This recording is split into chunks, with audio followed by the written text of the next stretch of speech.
Hey, this is Albee Swenson. Where do you put your hope, and on what do you base your identity? Is it on your education and the good job that you hope it will bring, or on your career which provides all your needs? Is it on your safe environment that you think protects you so that you're immune from disaster or crisis?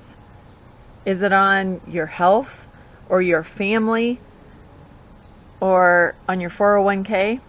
See, the problem with basing our identity or placing our hope on any of these things is that at any given moment, any or all of those things can be gone. And then where's your hope? Do you even have any? Naomi was left reeling after the death of her husband and her 2 children. What, if anything, was left for a person who has lost everyone they love?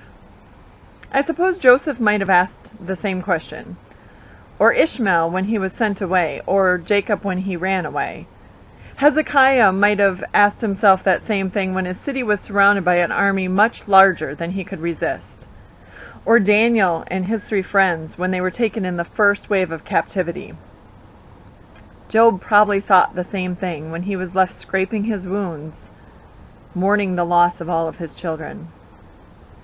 You know, Elisha's servant woke up one day to find the city surrounded by the king of Aram, who was after Elisha. He cried out to Elisha, "Oh no, my lord, what are we going to do?"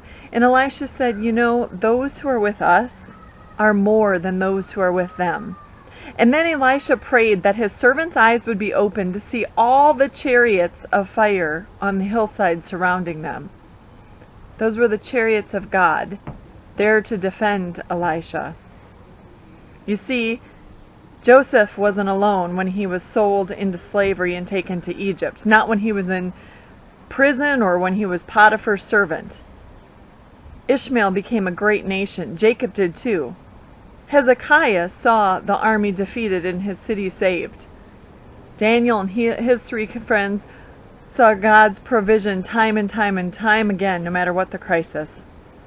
And Job lived to enjoy his second family. When crisis or turmoil arrives in our life, we don't need to despair. We can mourn for sure and grieve what was lost, but we don't need to despair because God is always with us.